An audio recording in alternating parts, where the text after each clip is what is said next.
Chrono-Chaos, Episode 0, The Rust Bucket Discovery, Part 2/3. The interior of the bus was impossible.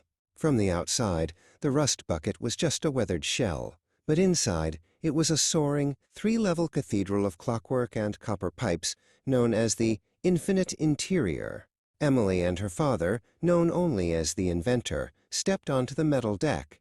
The floor hummed with a rhythmic, low-frequency pulse as they looked up at the vast laboratory that defied all laws of physics.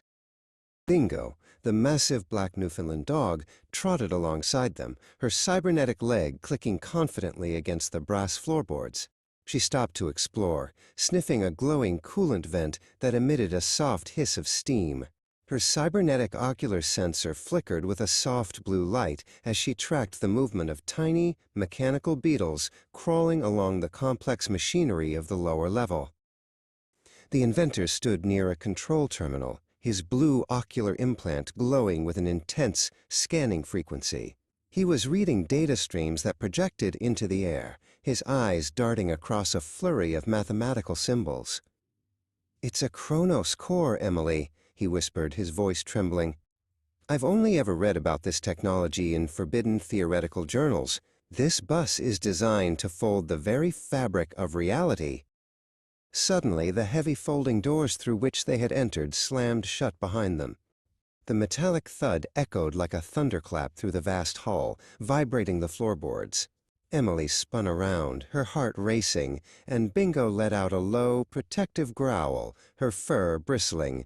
They were sealed inside the humming machine, and the air began to vibrate with a sudden, building energy.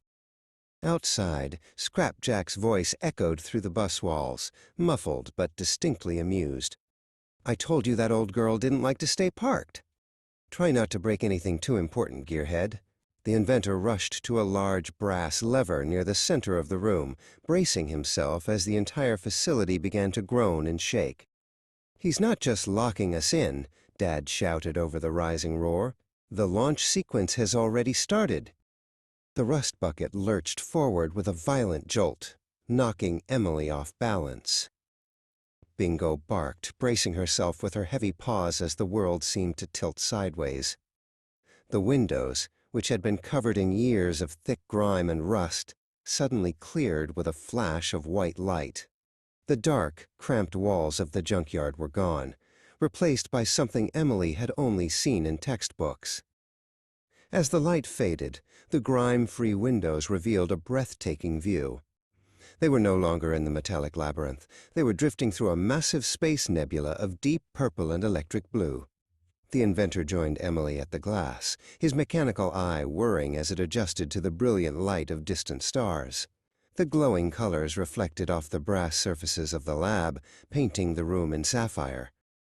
Bingo trotted toward the center of the lab where the floor had opened to reveal a pulsating crystal core. The inventor knelt beside her, checking the readings on a brass console.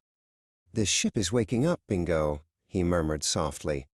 The Newfoundland dog nudged his hand with her cold nose, her metallic front leg reflecting the rhythmic blue pulse of the ancient power source. Emily walked toward the front of the bus, where the driver's seat had transformed into a complex, high-tech pilot station. She looked at her reflection in the glass, her yellow hoodie glowing in the starlight. For the first time in her life, the horizon wasn't made of junk and scrap metal. It was endless. "Where are we going, Dad?" she asked, her voice filled with a new kind of courage. The inventor stood up and joined her at the front, his shop apron looking out of place in the futuristic cockpit. "I don't know exactly," he admitted, a small smile appearing on his face. "But the Chronos core is locked onto a signal from across the galaxy." Ahead of them, the stars began to stretch into long, beautiful lines of light. The rust bucket was no longer just a discovery. It was their only way home.